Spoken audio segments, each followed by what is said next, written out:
everyone, and welcome to the Able Voices podcast. I'm Dr. Rhoda Bernard, founding managing director of the Berkeley Institute for Accessible Arts Education, and I am proud to present this podcast featuring disabled artists and arts educators.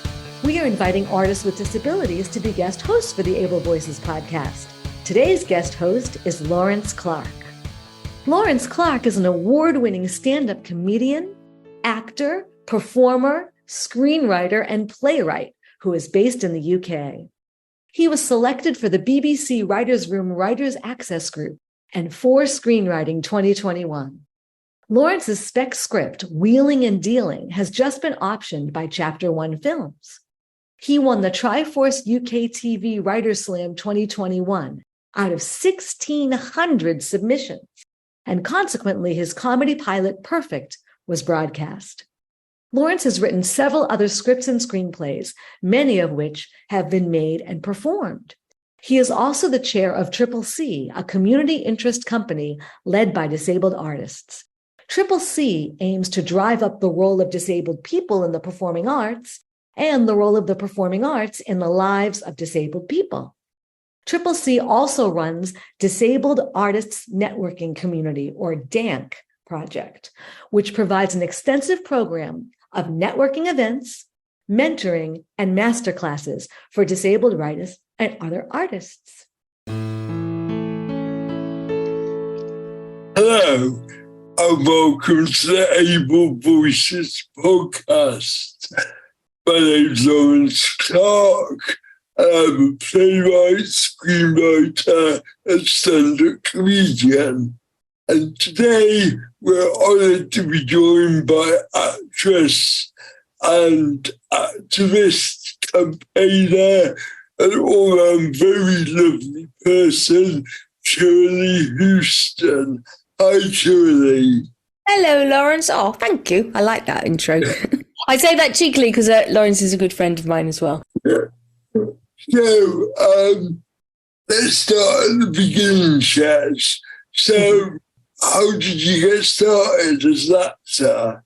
Very blooming slowly, Laurence, because I was disabled. Well, no, actually, I was non-disabled, actually, when I got my equity card at 18. I was one of those annoying kids who was always stood at the front of the class writing plays that I made my mates listen to, my classmates, which means I was quite a geek at school. And then I went to youth theatre. Then I got my equity card at the age of 18, because in the UK back then, you had to do certain jobs to get an equity card, the union card. And I was the front end of the pantomime horse, Cinderella's double, and a wolf. I was very proud of myself. I was quite poorly and I had to sleep between every single show, and it was quite painful. But then I became a wheelchair user during the time at drama school. I was about to become a wheelchair user while I was at drama school, and then I didn't get employed in the same way as my non-disabled peers. So really, actually, I think quite early on I became a very accidental activist in that way, that I was always making my own work, and I also started I formed my own company to sort of challenge the blocks that we face as deaf, disabled, neurodivergent creatives even back then. So, yeah. Go back to since you're leaving drama school, everyone's trying to get an agent and get noticed, I guess. How was that for you? It was one of those things, like, everybody had a mentor when they left drama school, but they didn't get me one because they didn't know of any disabled ones. Because this was in the late 90s, and I think there'd only been Julie Fernandez on TV as we'd seen it in the UK.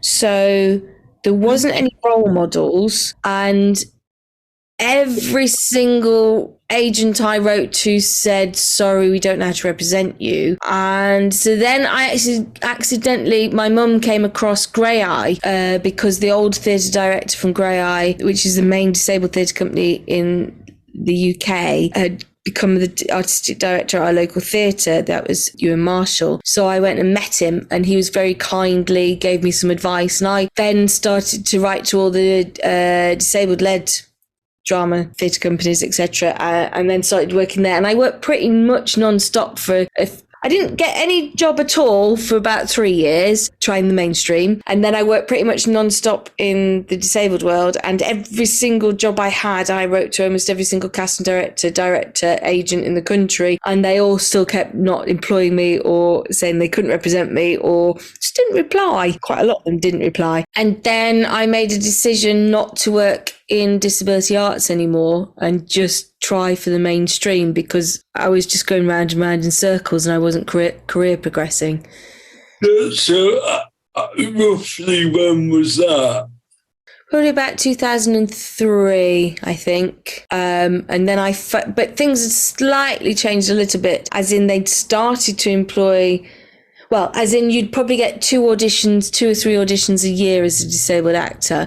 Ridiculous situations, like I was auditioned in Leicester Square because I couldn't get in the Spotlight building. I was auditioned in corridors. But what I think was really useful, I figured out from that, was that I stuck in people's minds because they're a bit embarrassed. And if you're quite friendly and polite about it, they go, oh, you know, at least she wasn't stropping. You know, it sort of made, I realised looking back, it sort of, it wasn't a bad thing, but at the time I only ever got auditioned for wheelchair users. Really, it was interesting because I think my career, because I've been in my current job for 14 years as an actor, so I think things have changed an awful lot in the last decade. So I'd say I didn't get an agent until I had 12 telecredits, which sort of shows how ridiculous it was.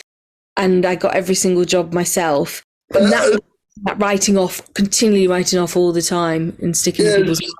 So how did you get those 12 jobs? I wrote to everybody, every casting director in the country every single time I had a job, or every few months if I hadn't had a job, and say just new things. I think it's much easier now because you can create your own work. So I'd probably be making a lot of YouTube videos or whatever. But just back then, it was even writing with stamps and envelopes and things. But then it meant that whenever they occasionally got a character that was a wheelchair user, I'd stay in their mind, so I'd go and audition, and then I got my jobs that way. Then I think, out of most of the things on my CV, I only had one job that wasn't about being a wheelchair user, and that was Little Britain being in the Computer Says No scene, and it was because I got an audition for a wheelchair using part in Little Britain. They went, oh, well, yeah, do you want to read something else? So I did. Yeah, I had lots of jobs which were about different medications, different making people feel better because they were a wheelchair user, and life's still worth living, that sort of thing, really. Yeah, and because then I think in the early 2000s, they didn't audition you as a disabled actor unless there was a disabled actor mentioned, and it was specifically wheelchair users back then, I think. Jamie, my youngest son, still asks me to put on those Little Britain sketches. Oh, bless him. He watched them over and over again. I think because he knows you and you're in them and he knows you anyway. But yeah. Oh, well, I was so good because I was in this one called Lou and Andy, where he always goes, I don't want that one. And he brought me as his girlfriend. He went, I don't want that one. And he pushed her down the hill. And I thought I was going to get pushed down this hill. And I was so excited about doing this stunt. And then I saw a man in a wig in a wheelchair and realised I wasn't going to get to do that. And somebody else was going to do it. And I was like, oh. So from there, what was the next step? What was like the next big thing? I'm guessing, what was it? Was Stupid, or was it later? No, I'm Was Stupid was earlier, I think. I'm Was Stupid was was the first, I think it still is the only blooming disabled-led full-length sitcom that had been on television. And I got a regular part in that. And that was brilliant. That was amazing. That was so empowering. That feeling of going to work for, I think it was about 7 weeks worth, we did it. And you were in it, weren't you? And seeing in the base camp, having these 4 trailers with very makeshift long ramps built up to them. yeah, it was so empowering to be in because I learned an awful lot about television, but also about being in something. When you're just a day player, you don't learn that much because you've got so much information to take in. Whereas being in something regularly, you learn about the infrastructure and how it all works, and you have more time to learn off the other actors around you. But my overriding memory was the cold. Yes, it was blood freezing. Was it like February, January? And it was a derelict air home, so there was no heating. There were just these little electric heaters that we had to gather. It was like something out of Dickens. Yeah, it was so cold, and that pain. I'm a chronic pain sufferer, and it makes my pain go so much worse. Whereas now, I mean, I'm in the opposite. Where I work at Coronation Street, they give me heated leggings. I've got a heated pad for my wheelchair. I've got a heated jacket. All things that they put under my clothes, and they bring me like lots of little hot water bottles to snuffle around my person and stuff. So the world's very different, and that was nothing against that job, but I think people understand us much more because that job was kind of like the forefront of change in a way, wasn't it? Because yeah. I mean, I remember doing a television job, oh gosh, just before that, with Paul Henshaw as the lead of that. And, oh no, it might have been that after that.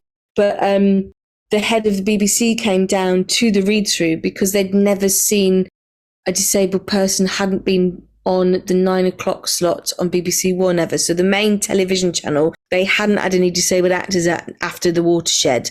So it was called A Thing Called Love, and it was like, this was a massive thing for the BBC. And you just think, I mean, we have come on an awful long way from that.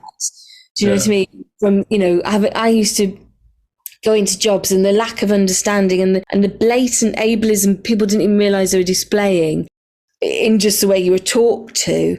I mean, I think the attitudinal shift is massive, really. But things like, you know, having a disabled toilet as your own green room, and they put a mat down in here in case you fancy a lie down in the toilet.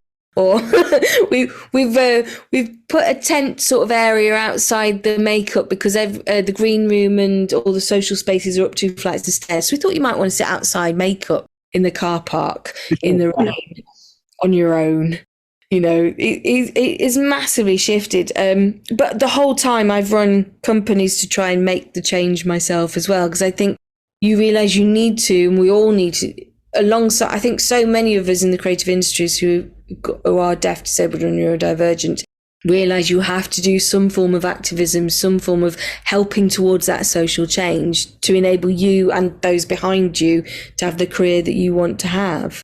And I think it's interesting because I think our generation, in a way, we've sort of missed the boat on some of these things because we're still paving them, but those before us paved the way so we could be educated. Those before them paved the way, you know, so that we didn't have to live in care homes. You know, there's so many, each generation of disabled people are paving the way for the next one towards equality, which it's getting closer and closer. And I truly believe our industry is the way to create social change, but it's also been the one that creates the prejudice and the bias and all that other, because it currently tells our stories in very negative ways. No, I guess the next big thing was Coronation Street.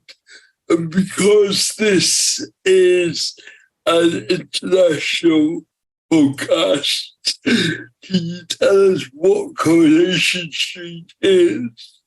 Yeah, I think, Coronation Street came for me in 2010. I graduated drama school in 1997, so I had 13 years of perfecting my craft. And then Coronation Street is the main continuing drama soap opera in the UK. It was the first. It's been going 63 years now, I think, which is phenomenal for a television programme. And it's watched by several million people, I think 5 or 7 million people.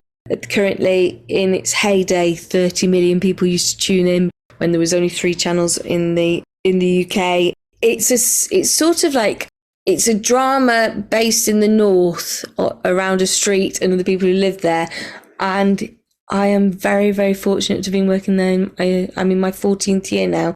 And I learned so much from everybody I work with, and it's so warm and friendly, and it's just a brilliant, brilliant place to work. You were the first disabled actress. Were you on there? I wasn't, because there was Ali Briggs, who's a deaf actor who'd gone before me. There was a non-disabled woman who played a wheelchair user years before that. Maud Grimes. Yes, Maud Grimes. I remember that. Why? I had the same wheelchair as it used to annoy me because she goes at the bottom of a flight of stairs and it will cut away to another scene and then cut back and she'd be at the top of the stairs. And I know that wheelchair can't do that.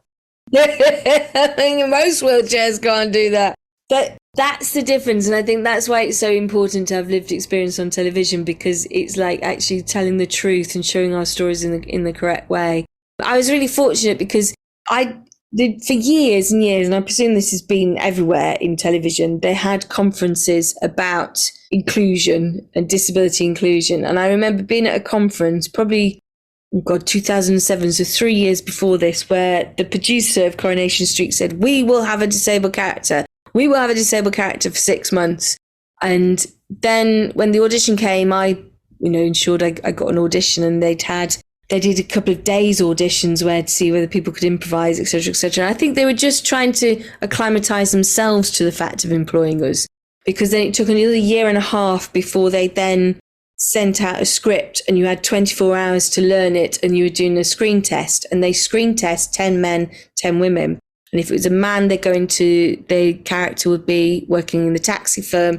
If it was a woman, she'd be working in the factory, which is interesting even now, because that sort of shows how long ago it was. Because today I don't think it'd be as sexist, sex driven as job role in that respect. And I was lucky enough to get the job and have my contract renewed before I went on screen. So they extended it to a year before I even went on screen, which was brilliant. And then extended again. And now, every year I get that nail-biting worry. But luckily I keep being renewed. And now I'm in my 14th year. I guess, it's incredibly popular, isn't it? So having a disabled character so prominently in something that's watched and loved by millions of people. What do you think some of the effects have been of that? It has been phenomenal. I'm just grinning because I just had one very recently where there's a new wheelchair-using presenter on Blue Peter, a children's programme. And I had the fortune to bump into her at Media City, and we were both like, oh, it's you, chuffed. You always get chuffed to meet another wheelchair user, don't you? And she said she tuned in and watched my storylines every time there was one, because A, she had my disability, and B, there was nobody really on television like her. And she said that inspired her to trust that she could go and do her job. And so many young people have come to me and said, even Steph Lacey, who's in our company Triple C, said that it made her family understand her disability from watching my storylines. And that's what I think's been, in fact, quite a lot of, it feels that people have had time to have a reference point, and it's not a role model per se, it's that reference point of the fact that disabled people do these things. I used to be an ambassador for lots of different places, but for a local disabled school, and I used to go in and do drama with these young people, and then they changed the class name to my surname and the teacher kept saying she realised how the parents had altered their opinions just by watching my character on Coronation Street, because they realised that their young person could achieve whatever they wanted to achieve. And so I think that's really interesting, because it's twofold, because through drama you're talking about the lived experiences, so people can see you as, not less than and all those other things that people sillily do to us, but also what it does is make people realise you can live your full potential into your dreams. And that's one of the things I think that we fight for a lot, don't we? To enable people to see disabled people as equal, to know that they have full potential to do whatever anybody else does. So yeah, it's been a massive honour, and it's lovely to know that by doing your job, you've impacted on other people to live their lives in a different way. That's a massive honour, isn't it? So we touched upon Triple C DANC, which you started, and both of us work for, along with lots of other disabled artists now. So tell us about where it came from. I used to run a few years out of drama school. I set up a different company called Big House Theatre Company, and we did plays. We did things like went into created accessible youth theatres.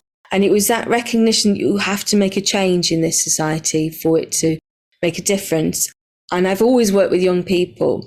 And also, I think during my career, having figured out what the blocks were and being told things like, you're the only person, we didn't know where to find you, etc., and people treating you like the only one. And I, for a long time, thought about we needed to come together as a community, and also that we need to do this sort of thing out for young people to make that change so people can go to youth theatre, etc., which I'd already tried to change and had done I'd done lots of different things in my career to try and make these changes. And I've been doing a lot of things through ITV, the broadcaster who I work for at Coronation Street, where we'd done things like a day's workshop for disabled actors to get audition tapes, but also to educate and give people training about how to apply, how to audition technique, how to get themselves out there more. So it was that thing of more empowering different people. And we did that then again, we did it at Emmerdale. That's where Melissa, I met my colleague, she came on that opportunity, our colleague at Triple C. And then I'd been working, we both have the very same anecdote about this, Laurence, which is what actually kicked off Triple C for me, was I, for a long time, had worked between acting jobs in doing drama for deaf, disabled, neurodivergent young people, either in SEN schools or in holiday clubs, etc., because I always believed I loved it, and it was such an empowering job for both sides. And also the fact that when you do drama with disabled young people and you see this massive change of confidence that's never going to go away again, people talk or communicate in different ways just after a weekend of drama. So I was always doing that. And then this young woman got in touch and said, I've been told, now she didn't die, but she's told I'm going to die because this operation they won't give me because I'm disabled on her back. And she said she just wanted to thank me for all those workshops I did with her that changed the way she had her confidence. And I know she contacted you to say something very similar for what you'd done with her. And I was driving to work the next day, and I was like, every time I do these things externally, things change through management and the momentum gets lost. So I was like, well, why don't we do it? Why don't we, start off by creating youth theatre, build all these things that I want to do something that pulls the community together. And what I did was I then contacted some young disabled people I'd worked with in the past who I knew wanted to go into the arts, who never did, like Monique, who still works with us now at Triple C. I know when I worked with her as a young person, I think she was 14, she always wanted to go into the arts. And when contacted her back in her early 20s, she hadn't, listened to what school and her mum had told her and the system we live in that said you had to go into business management and all this sort of stuff. And she leapt with both hands at the idea of starting this company. And I asked my colleague Jed, who I went to drama school with and I knew would be brilliant with young people. And his wife then said, I could help with admin.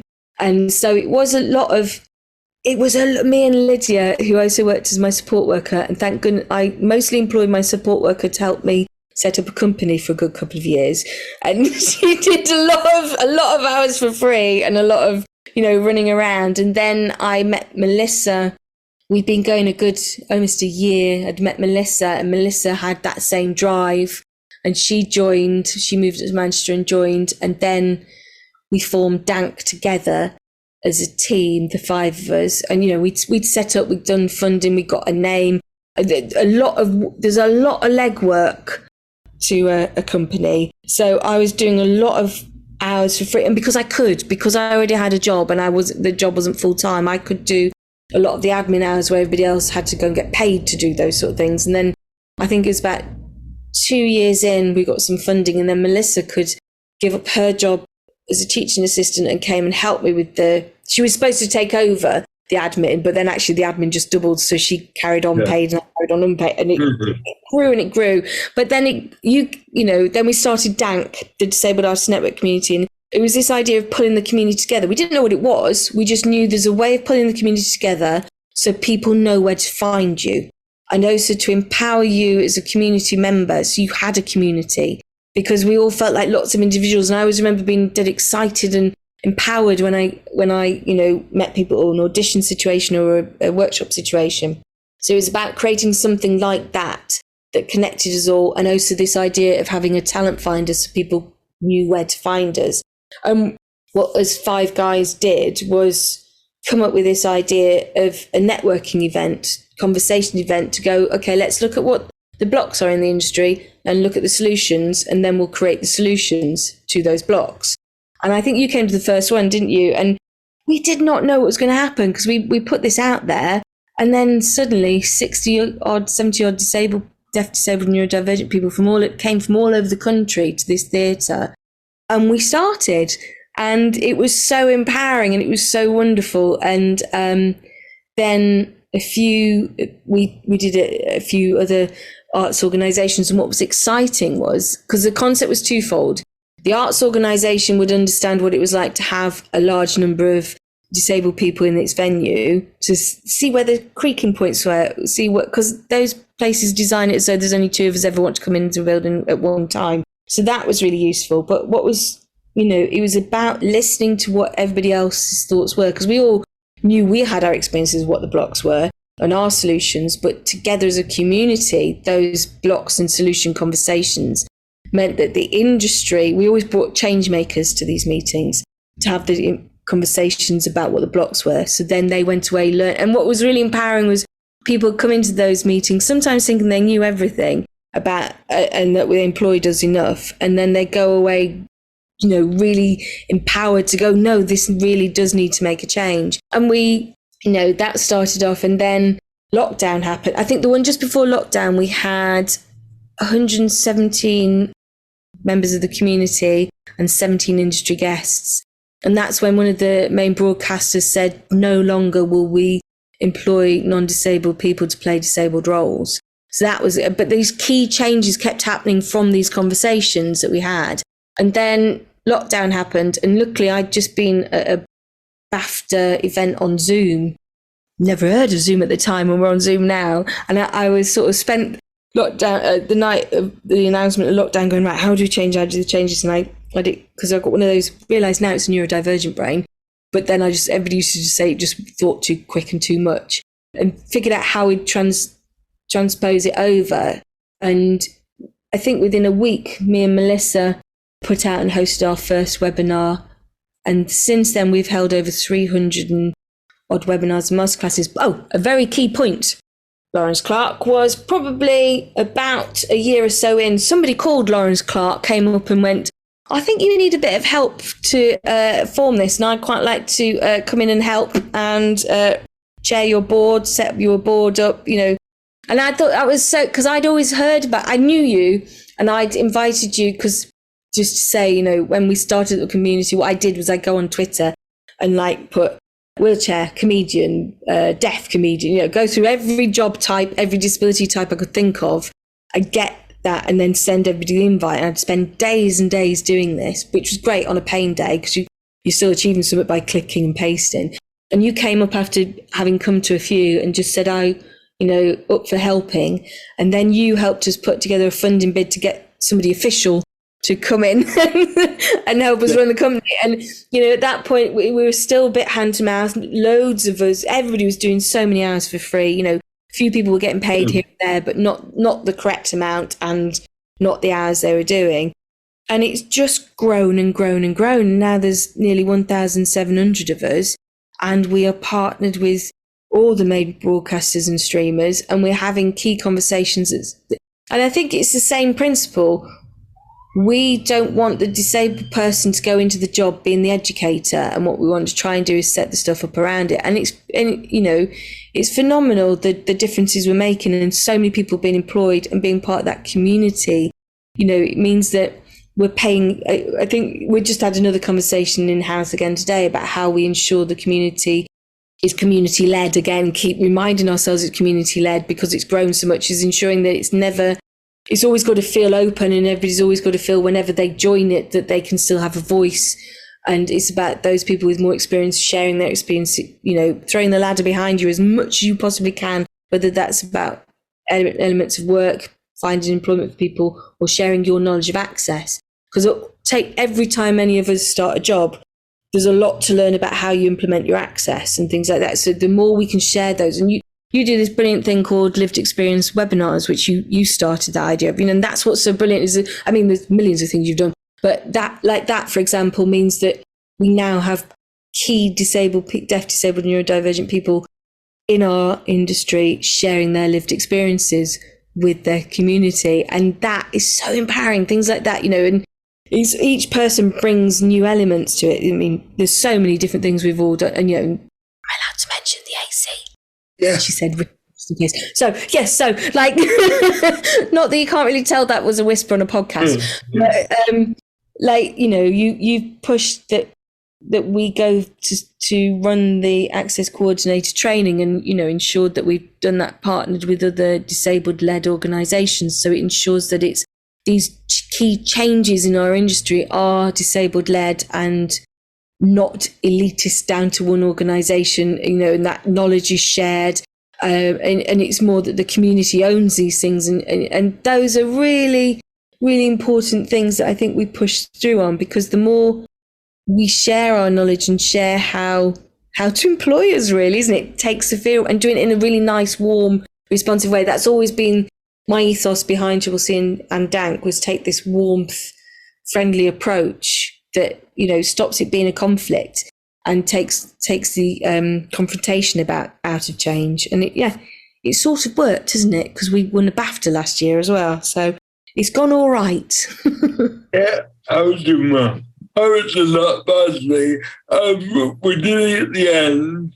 We should probably say, if people want to find Triple C, where do they go?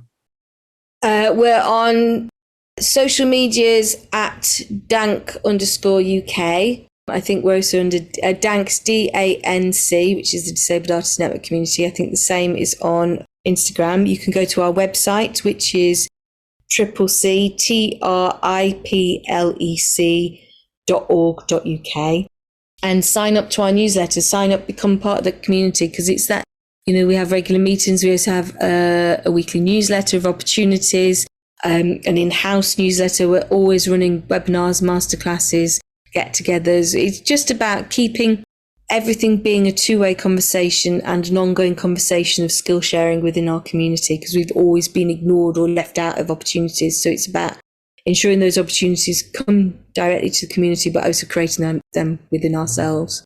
Finally, then, if you could talk to yourself at 18, if you could talk to a younger Cherylee, what advice would you give her? Get a wheelchair quicker. Don't listen to the doctors. I know it bloody hurts. It's okay. You get used to this level of pain. It will actually become normal and you'll be fine. I think don't worry so much. Because the world's, weirdly, don't you think the world's a very different place to when we were 18 in the way that they treat us? Yeah, definitely. So Yeah. I think even if I'm talking to my 18-year-old self who existed now, by the time you're in your mid-40s, that the world is very different. But have confidence, trust yourself. It will be okay. You will still be able to do what you want to do. Don't listen to those people who are telling you you're not capable of anything now you've got a disability, because they're wrong. And trust yourself. Do whatever you want. Well, I did.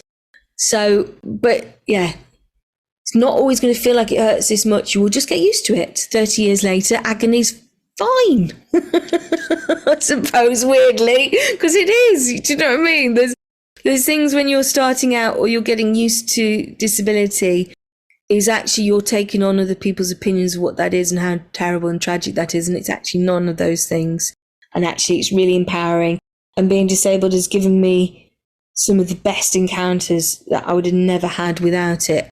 And I think it's shaped me to be a very, I mean, I don't know, I probably might sort of hopefully had the same personality, but I think what it's done is it's taught me a lot of generosity and kindness of spirit, you know, and it's taught me how to navigate difficult situations, and I've learned a lot quickly because of my disability.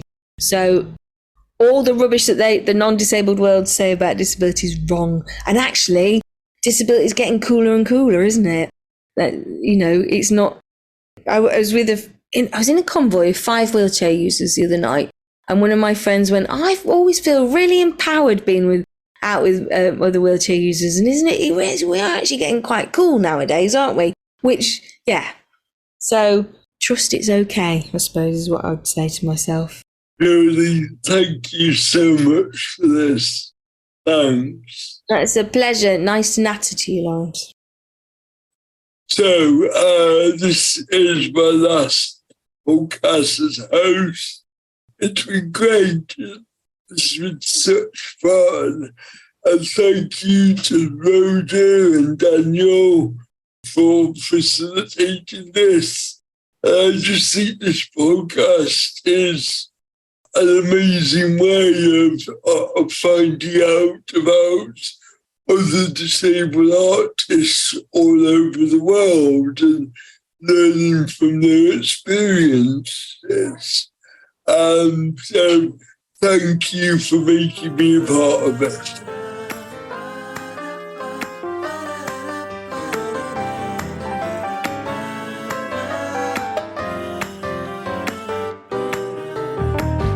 Able Voices is a production of the Berkeley Institute for Accessible Arts Education, led by me, Dr. Rhoda Bernard, the founding managing director. It is produced by Daniel Martinez del Campo. The intro music is by Kai Levin, and our closing song is by Sebastian Batista. Kai and Sebastian are students in the arts education programs at the Berkeley Institute for Accessible Arts Education. If you would like to learn more about our work, find us online at berkeley.edu/BIAAE or email us at BIAAE@berkeley, that's LEE.edu.